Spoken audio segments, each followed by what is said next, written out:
driving down the road, there was a sign. We're recording this in October 2024. Political election, presidential election is on the horizon. And it said, I won't say the political candidate, but everybody will figure it out. This candidate promises to raise minimum wage, right? To raise the minimum wage. Now, this led to a conversation with my children to think about why is it that there is a minimum wage. And I was talking about Andy, he's my 17-year-old. I want him to have a job. Now, I don't know if he needs to be making as much as he is, but he is nevertheless. Tell us why, like how this conversation about trying to help kids develop skills and hone skills, how is that connected to what a minimum wage does, or what a minimum wage might prevent? That might be a better way of saying it. Well, the economic principle here is very important. I absolutely believe in a minimum wage. It's called zero. The minimum wage is not set or imposed. The minimum wage is discovered. Hello. Okay. Yes. Yeah, I like that. So right now, down the hallway, there's a person I don't know who I am in the current process of not hiring them to do work for me. Okay. Their minimum wage with me is $0. I don't need value from them. They don't have a service to offer me. So the wage I'm willing to pay for this is nothing. Okay. That's an obvious example. But then when you push it out to the people you need to sweep the floors, I worked as an usher at a movie theater, and there was a wage that it was worth it to the movie theater company to pay us to do it, and there would have been a wage it wasn't worth it.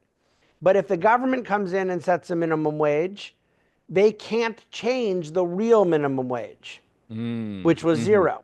And so if the number were 25 that the government's setting, it was 10 to the company. Then by altering it, all they did is default to the natural minimum wage, which is always and forever zero. And ultimately, minimum wage laws and elevated minimum wage has done nothing but hurt teenagers. The notion that some of these jobs are supposed to be career jobs for people was never the case. And so it incentivized and has facilitated and driven the disintermediation.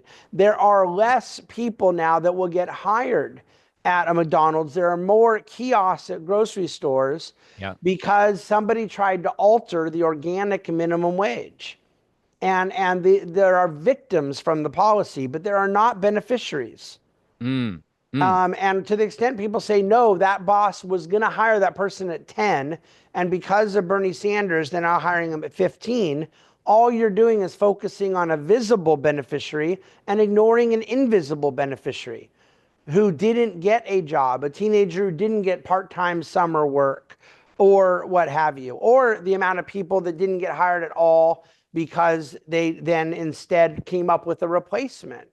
And so this is just an economic principle, but in a sociological sense, the data is unbelievably clear.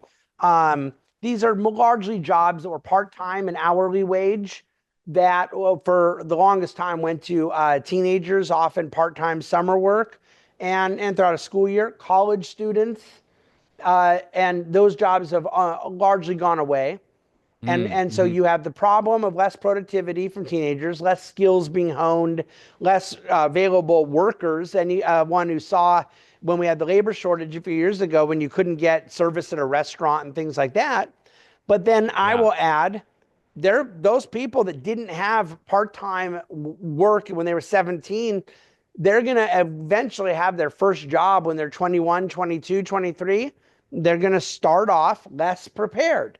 Yeah, sure. Than they had, than if they had had the training of this hourly work at the proverbial ice cream shop.